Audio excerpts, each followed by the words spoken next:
नमस्कार दोस्तों। आज बहुत दिनों बाद आपसे बात हो पा रही है। वो बाल छोटे हो गए थे तो मैंने सोचा वीडियो बाद में बनाऊँगा, मगर आज ऐसा विषय था कि मुझे लगा कि बाल तो ऐसे बढ़ते ही रहेंगे, मगर इस विषय में बात करना बहुत ज़रूरी है। आज मैंने फेसबुक पे एक वीडियो देखा जिसमें एक हमारी बहन है जो ऐसा पंडित जी से पूछ रही है कि शंकर जी पर ही हमें शंकर जी पर दूध क्यों चढ़ाना चाहिए। देखिए, मैं इन सभी सवालों के जवाब आपको दूँगा वैज्ञानिक तर्क से, धर्म के तर्क से, और एक आसान भाषा में जिसको सभी को समझ में आए। क्योंकि युवाओं के मन में ऐसे कई प्रकार के सवाल हैं और हम अपने धर्म के प्रति इस तरह के सवाल निकालते हैं। और हिंदू का ऐसा है व्यक्ति अभी पाया जा रहा है जो खुद अपने भगवानों पे चुटकुले बना रहे हैं, कहानियाँ बना रहे हैं, हंसी का पात्र बन रहे हैं और लोगों में इस तरह की मजाक बना रहे हैं। इसीलिए तो फिर फिल्में बनती हैं और लोग उस पर जो ये सब प्रदर्शित करते हैं। पहले हमें इन चीज़ों को समझना चाहिए। मैं थोड़ा जल्दी जल्दी बोलूँगा ताकि वीडियो ज़्यादा बड़ा ना हो। देखिए, शंकर जी पर दूध क्यों चढ़ाना चाहिए उसको मैं हर तरीके से आपको वैज्ञानिक तरीके, धार्मिक तरीके से समझाने का प्रयास कर रहा हूँ। सबसे पहली बात तो शंकर जी पर साल में एक ही बार दूध चढ़ाया जाता है, वो भी शिवरात्रि पर।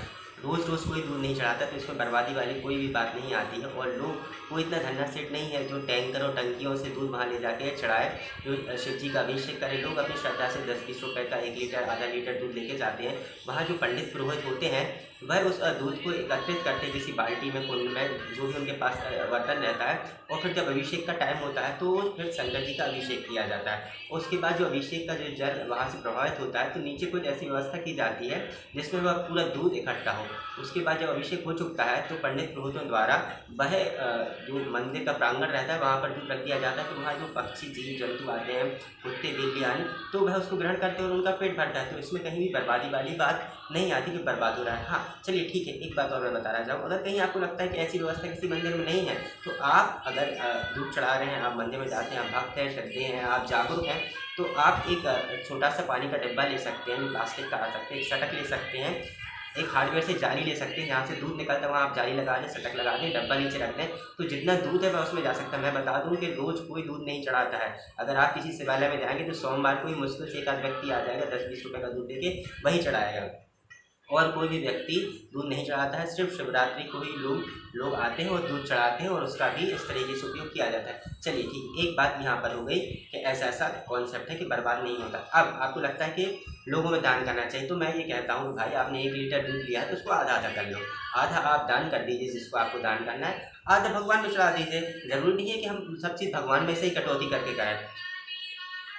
ऐसा नियम नहीं। और देखिए, भगवान वहाँ पर किसी के भी दूध, चावल, फूल, मिठाई, नारियल, चना, चिरौंजी के लिए नहीं बैठे हैं। जिसने इतना बड़ा ब्रह्मांड बनाया है उसको आपकी किसी भी चीज़ की आवश्यकता नहीं, मगर वो हमारी श्रद्धा है, हमारे वो श्रद्धेय हैं, हमारे पूजनीय है, हमारे पिता स्वरूप है, तो हम उनके लिए ये सब व्यवस्थाएं करते हैं और उसमें कोई ऐसी बात नहीं है। और जो इस तरह का ज्ञान देते हैं वह खुद अपने आप में अंदर झाँक के देखें कि वह कितना दान पुण्य कर रहे हैं, वह अपने में से कितनी कटौती करके दूसरों के दूसरे लोगों की व्यवस्था करते हैं। और देखिए, आप हमेशा बात करते हैं कि जो बाहर बैठे हुए हैं उनको हमें दान करना चाहिए। ठीक है, बहुत अच्छी बात है, भगवान भी ये कहते हैं दान करें, मगर जो मंदिर के अंदर है, जो पंडित पुरोहित हैं, आप कभी उनका भी सोचिए।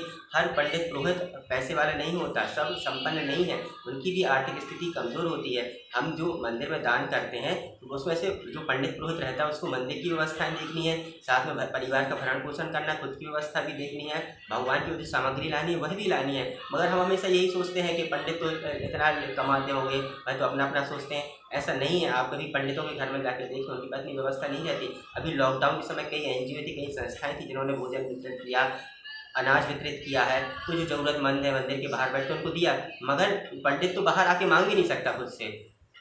मगर कभी हम इस के पक्ष में नहीं सोचते। और कभी आप देख रहे हैं, ब्राह्मण खुद से नहीं मांगता कि मुझे ये दे दो, वो कहता है आपकी जितनी श्रद्धा। मगर हमें अपने मन से देना चाहिए कि हमें इतना। मैं पहले बता दूं कि मैं ब्राह्मण नहीं हूँ, नहीं तो आप ये सोचे कि मैं अपनी बात कर रहा हूँ। मैं पंडित नहीं हूँ, ना ही मैं कहीं पूजा पाठ करता हूँ, मगर जो मैं देखता हूँ वो मैं आपको बता रहा हूँ। अगर पंडित सत्यनारायण कथा पढ़ने जाता है, अगर वो कहे आप अपनी श्रद्धा से दें, तो इसका मतलब ये नहीं कि हम यार लोटप करा दें। हमें देने में भी अच्छा लगना चाहिए, उसको लेने में भी अच्छा, अपन को समझना चाहिए कि उसका भी परिवार है और उसका ये आय का साधन है, इससे उसका परिवार पलता है। जिस तरह की हमारी दुकान है, व्यापार है, इस तरीके की वही वो जाके कर रहे हैं पूजा पाठ, उससे अपने घर के बच्चों को पढ़ा रहे हैं, लिखा रहे हैं, घर की व्यवस्थाओं को देख रहे हैं, मंदिर की व्यवस्थाओं को देख रहे हैं। तो हमें इतना भी हाथ नहीं सिकुड़ना चाहिए, जहाँ हमें सही लगता है वहाँ हमें यह व्यवस्था करनी चाहिए। अब जब भगवान की दान पुण्य की बात आती है तो हम हाथ सिकुड़ लेते हैं। मगर आप ये कहिए कि भगवान के दूध में से कटौती क्यों? कभी ऐसा हुआ कि आप रेस्टोरेंट खाना खाने गए, वहाँ पे तो बाहर आपको बच्चे मिलते हैं, छोटे छोटे घूमते रहते हैं, उनको तो हम मना कर देते कि अरे ये देखो ये बिगड़ रहा है, माँ बाप ने छोड़ दिया, इनको पैसे दो, अपनी शराब पी लेंगे, ये कर लेंगे, वो कर लेंगे। उनको आप ऐसा करिए ना कि आप रेस्टोरेंट में अंदर लेके जाइए अपने साथ, आप अच्छे व्यक्ति उनको लेके जाएँ, आधा आप 1,000 का खा रहे हैं, 500 का उनको खिलाइए, 500 का आप खाइए। हम कपड़े लेने जाते हैं, 1,000 रुपये के कपड़े लेते हैं, मगर वहाँ पे भी कई गरीब बच्चे आते, जूते चप्पल नहीं पहने, फटे कपड़े पहने हुए हैं, तो हम 500 के कपड़े ले लें और 500 के उनको दिलाएं, मगर हम इसमें कटौती नहीं करेंगे। हम सब कुछ कर रहे हैं, शराब पी रहे, खा रहे, पी रहे, उनमें हमें तब भगवान की याद नहीं आती कि हमें ये दान पुण्य करना है। हम 300 रुपये शराब पी रहे, कभी लगता है 150 रुपये किसी को देते हैं, आज नहीं पिएंगे, और ऐसा नहीं होता। मगर जब दान पुण्य की बात आती है तो हमें लगने लगता है कि नहीं नहीं, ये तो व्यर्थ जा रहा है। ऐसा नहीं है, ये व्यर्थ नहीं जा रहा है, और आप साल में एक बार कर रहे हैं, रोज़ नहीं कर रहे हैं, तो आप उसको ये बात मान के रखें ये। हाँ, और अब बात आती है कि हम चढ़ा ही क्यों, हम दूध ही क्यों चढ़ाएं, और शिवलिंग पर हम क्यों दूध चढ़ाएं, क्यों चढ़ता है दूध, तो इसका मैं अब आपको साइंटिफिक रीज़न देता हूँ, और धर्म के अनुसार भी आपको समझ में आएगा, विज्ञान के अनुसार भी समझ में आए। सबसे पहली बात, Shivling it's not a private part of Shiva, it's a symbol of Shiva. ये हमें समझना चाहिए, क्योंकि बहुत ही ऐसे अफवाह हैं ये शिवलिंग है, ऐसा कुछ भी नहीं है। जैसे संस्कृत में होता है पुरलिंग, पुरलिंग का मतलब होता है पुरुष, स्त्रीलिंग मतलब स्त्री, शिवलिंग मतलब कि शिव, ना कि वो लिंग।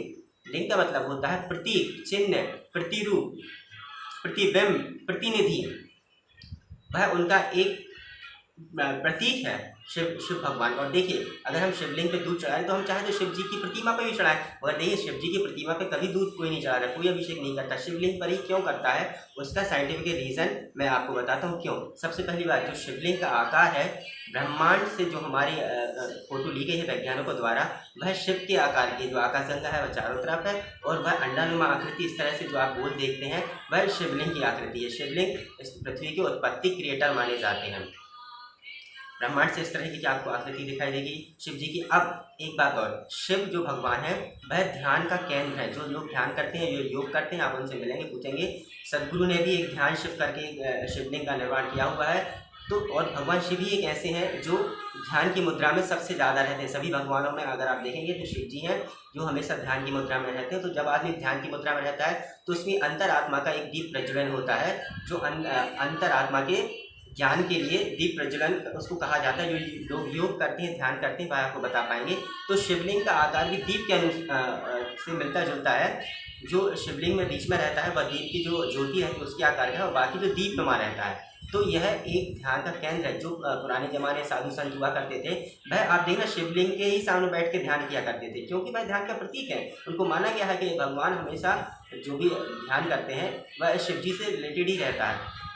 तो जो शिवलिंग है वो ध्यान का प्रतीक मानकर ही उसका निर्माण किया गया था, और जो पूरे पुराने लोग थे वह शिवलिंग के सामने ही बैठ के ध्यान करते थे। और जो लोग ध्यान करते हैं, आप उनसे पूछेंगे तो ध्यान की मुद्रा में ही एक दीप प्रज्वलित होता है हृदय में, जो शिवलिंग से रिलेट करता है। और ब्रह्मांड से फोटो लेने पर, जो हमारा ऊपर से फोटो लेने में ब्रह्मांड हमारा वैज्ञानिकों द्वारा शिवलिंग से मिलता जुलता है। अब शिवलिंग पर दूध क्यों, आप विज्ञान के माध्यम से आपको पता चलेगा कि शिवालय ही एक ऐसा स्रोत है जहाँ सबसे ज़्यादा ऊष्मा रहती है। शिवलिंग ऊष्मा को ऑब्जर्व करता है, एनर्जी को ऑब्जर्व करता है, अवशोषित करता है अपने अंदर। उसमें बहुत गर्मी रहती है। पुराने जो मंदिर रहते थे उनमें जो गुम्बद रहता था उसमें एक छोटा सा ऊपर छेद किया जाता था, जिससे कि जो एनर्जी है उसका आदान प्रदान हो सके। शिवलिंग एनर्जी को ऑब्जर्व करते हैं अपने अंदर, तो उनमें बहुत गर्मी हो जाती है। उस गर्मी को मेंटेन करने के लिए उनका अभिषेक किया जाता है। जल से भी किया जाता है, ऐसा नहीं कि दूध से। आप देखें, जल से भी अभिषेक किया जा सकता है और दूध से भी लोग अभिषेक करते हैं। यह बात श्रद्धा की है कि हमारी इसमें श्रद्धा है, इसलिए हम ऐसा करते हैं कि उनका दूध से अभिषेक करते हैं, जल से अभिषेक करते हैं, क्योंकि वह एक अवशोषक है ऊष्मा के। शिवालय सबसे ज़्यादा ऊष्मा जो रहती है वह शिवालय में रहती है। अगर आप पुराने मंदिरों की आप देखेंगे जहाँ खुदाई होती है तो वहाँ शिवलिंग मिलता है, और वो कहीं क्षतिग्रस्त नहीं रहते, बिल्कुल वैसे ही रहते हैं, क्योंकि उसमें इतनी एनर्जी, इतने ऊष्मा है कि ज़मीन के अंदर सालों साल भी रहे तो वो वैसे ही हैं। तो यहाँ पे बात है श्रद्धा की कि ये हमारे पूज्य ने हैं, तो हम श्रद्धा के रूप में उनके लिए अर्पित करते हैं। वो भी साल में अगर हमने थोड़ा बहुत कर दिया तो उसको हम इतना बड़ा वंडर बना के बताते हैं, और बाकी साल भर हमें और चीज़ों में दान पुण्य नहीं दिखता, मगर इन्हीं चीज़ों में हमें जब दान पुण्य दिखने लगता है। एक ये कॉन्सेप्ट हो गया। अब मैं श्रद्धा की बात करता हूँ कि श्रद्धा कैसी होती है। अगर हमारे घर में कोई किसी का देहांत हो जाता है, माता है, पिता है, तो हम उनको मुक्ति धाम ले जाते हैं। मुक्ति धाम ले जाते हैं, वहाँ पे लकड़ियाँ खरीदते हैं, कई प्रकार की अपनी श्रद्धा के अनुसार चंदन की भी रहती है, तुलसी लकड़ी रखते हैं, घी कपूर सब रहते हैं और व्यवस्था के साथ उनका दाह संस्कार करते हैं। क्योंकि हमारी श्रद्धा है और हम चाहें तो देखो उनकी आत्मा तो निकल चुकी है, अब तो क्या वो शरीर बचा है, फिर तो आप उसमें भी जला दो, उनका संस्कार कुछ में भी कर दो, कूड़ा कचरा टायर पन्नी वहाँ पे बहुत चीज़ें डली रहती हैं, उनको इकट्ठा करो भाई और आप दाह संस्कार कर दो। फिर हम इतनी सब चीज़ें क्यों कर रहे हैं, अब तो शरीर बचा है उसमें, हमें हमारी क्या श्रद्धा है। मगर बात यहाँ श्रद्धा की है कि हमारे को कुछ है तो हम उनकी इतनी व्यवस्था करते हैं। उसके बाद जो अस्थियाँ रहती हैं उनको विसर्जित करने हम गंगा जमुना कई नदियाँ ले जाते हैं। हम चाहे तो नाली नदी में उनको बहा दें, क्यों नहीं बहा देते, क्यों? क्योंकि हमारी जो श्रद्धा है। उसके बाद घर आते हैं तो उनके लिए हम खाना रखते हैं अंदर बाहर कई तरीके से। तो अब जब वो नहीं है तो हम खाना क्यों रख रहे हैं। कुछ दिन बाद हम उनका चित्र बनवाते हैं, घर में लगाते हैं, बढ़िया माला चढ़ाते हैं, घर में कई पकवान बनते हैं तो उनके सामने रखते हैं। सब नहीं रखते, पूत कपूत सब प्रकार के बच्चे होते हैं, सब नहीं रखते होंगे। तो जो अच्छे हैं वो अपने ऊपर ले लें, जो नहीं है वो अपने ऊपर ले लें। तो क्यों, अब तो वो जा चुके, तो फिर हम क्यों उनके सामने इतनी सब चीज़ें रख रहे हैं, क्यों उनकी फोटो लगाएं, क्यों माला लगाएं, कुछ भी ना खा रहे हैं मगर हम फिर भी रखते हैं। ये हमारी श्रद्धा है। ऐसे ही शंकर जी हमारे भगवान है तो उनके लिए हम ये सब करते हैं, ये हमारी श्रद्धा है। उसका मैंने आपको साइंटिफिक रीज़न भी दे दिया और धार्मिक रीज़न भी दे दिया, क्यों चढ़ता है, क्यों चढ़ाना चाहिए और कैसे आपको जो भी उसमें आपका था वो कॉन्सेप्ट मैंने क्लियर करने का प्रयास किया है। और तो सवाल हो तो आप कमेंट में पूछ लेना, मैं बता दूंगा आपको, कोई दिक्कत नहीं है। अपने धर्म की बात करने में क्या, धर्म का ज्ञान होना ही चाहिए अपन को अपने धर्म का। यहाँ कोई गलती करता है तो उसको साधने का प्रयास करना चाहिए। अब इन्होंने पूछा है कि होली पे लकड़ी जलाते हैं तो लकड़ियाँ बहुत बर्बाद होती हैं। ठीक है, पहले आप ये समझते हैं होली पे जो लकड़ी जलती है वो सूखी रहती है। जो कोई हरा भरा पेड़ है वो नहीं काटा जाता है क्योंकि वो जलेगा ही नहीं, तो काटने का कोई मतलब ही नहीं है। तो खेत के आजू बाजू जो बॉर्डर भैया थे सूखे जंगले लकड़ी रहते हैं उनको लाते हैं, उनको जलाते हैं। और मैं कहता हूँ भैया कम से कम पेड़ जलाओ और अधिक से अधिक लगाओ। पहले मैं ये भी बोल देता हूँ कि वृक्षारोपण बहुत वृक्षारोपण है, साल भर पेड़ लगाएं, एक आध बार आप काट रहे हैं, कम से कम काट के कम से कम में अपना काम चला लें। ठीक है, आपका श्रद्धा मन है तो वो कर लें। अगर आपको फिर लकड़ी की इतनी चिंता हो रही है तो आपने कितने पेड़ लगाए आप ये भी ध्यान रखें। दूसरी बात, आप बचपन से लेके आपने पेंसिल ही पकड़ी तो वो लकड़ी की बनी है। पेंसिल पेपर कागज़ नोट के कागज़ टेबल कुर्सी फर्नीचर सोफा सब कुछ लकड़ी से बनता है। आपको होली से याद आ रही है यहाँ रोज पेड़ कटते हैं तो उन पर भी हमें ध्यान रखना चाहिए कि हम जिस कुर्सी पर बैठे टेबल बैठे हैं जिससे हम पढ़े लिखे हैं वो सब लकड़ी से ही बनता है। एक दिन में इतना पेड़ नहीं कट रहे हैं जितने हैं रोज कटते हैं।